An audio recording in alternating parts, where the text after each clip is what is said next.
Comme on a vu les deux états d'hybridation sp3 et sp2, nous allons voir le troisième état d'hybridation du carbone qui est l'hybridation sp.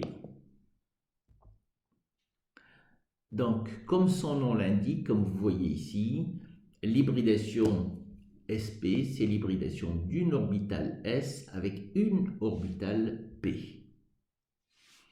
Donc là, vous avez le carbone, la configuration électronique du carbone dans son état excité. Et donc, si on fait une combinaison linéaire entre la fonction d'onde de cette orbitale et la fonction d'onde de l'électron de cette deuxième orbitale, par exemple, on va prendre 2py, cela va donner donc naissance à deux orbitales hybrides qu'on appelle sp, et vous remarquerez qu'ils ont le même niveau énergétique. Par contre, les deux orbitales qui ne sont pas hybridées, Px et Pz, vont rester inchangées dans leur niveau énergétique de départ. Je rappelle donc que l'orbitale 2s étant une orbitale à symétrie sphérique, voilà les trois orbitales Px, Py et Pz. Si on fait une combinaison entre la fonction d'onde de l'orbitale 2s et de Py par exemple, cela va donner donc naissance à deux orbitales hybrides sp, et bien évidemment, les deux autres orbitales vont rester inchangées exactement telles qu'elles étaient dans le cas de la configuration excitée du carbone. Voilà, donc en résumé, une orbitale 2s avec une orbitale 2py vont donner naissance à deux orbitales sp et sp, comme vous les voyez là. Et là, on revient encore sur la théorie de Gillespie et puis la répulsion des doublés libres.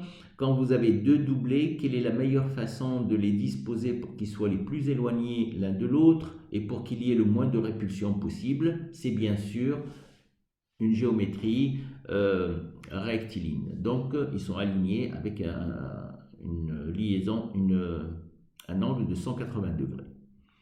Donc, voilà les deux orbitales hybrides, sp, et les deux autres orbitales px et pz qui ne sont pas hybridées, qui restent inchangées même au niveau de leur forme. Exemple de l'acétylène. Donc, dans l'acétylène, vous avez les deux carbones qui sont hybridés sp. Alors, donc, s'ils sont hybridés sp, donc ils vont avoir chacun deux orbitales sp. Ce premier carbone avec son orbital sp et l'autre carbone avec l'orbital sp vont donner un recouvrement axial. Donc, c'est une liaison sigma entre sp et sp, entre les deux carbones. La liaison CH se fait également par un recouvrement axial entre l'orbital 1s de l'hydrogène et l'orbital sp hybride du carbone pour donner un recouvrement axial et une liaison sigma et une liaison sigma. Autrement dit, ce carbone-là va avoir une liaison sigma par ici, une liaison sigma de l'autre côté. Bien évidemment, il n'y a pas que ça. Les deux orbitales qui ne sont pas hybridées sur chacun des carbones, au moment où ils vont se retrouver parallèles entre elles, ils vont donner naissance à une liaison pi par recouvrement latéral. Les deux autres orbitales non hybridées également, à partir du moment où ils vont se mettre parallèles entre elles, ils vont donner également naissance à un deuxième recouvrement latéral et une deuxième liaison pi.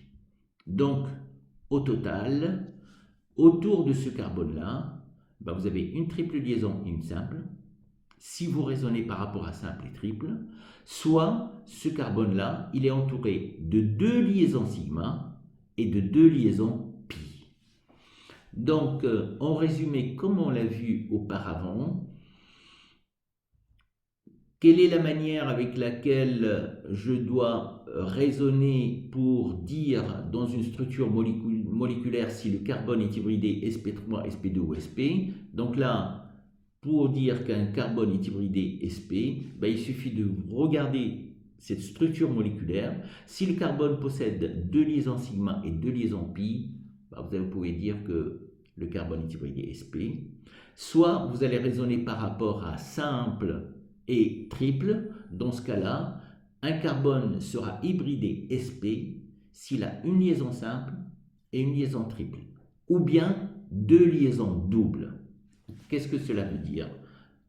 L'exemple de tout à l'heure, c'était un carbone dans lequel vous avez le carbone qui a une triple liaison et une simple. Mais dans le cas, comme dans la molécule du CO2 par exemple, si autour de carbone, vous avez 2 doubles liaisons sur le même carbone, ben là aussi vous remarquerez, il y aura une liaison sigma, une pi plus une pi. Donc 2 sigma, 2 pi.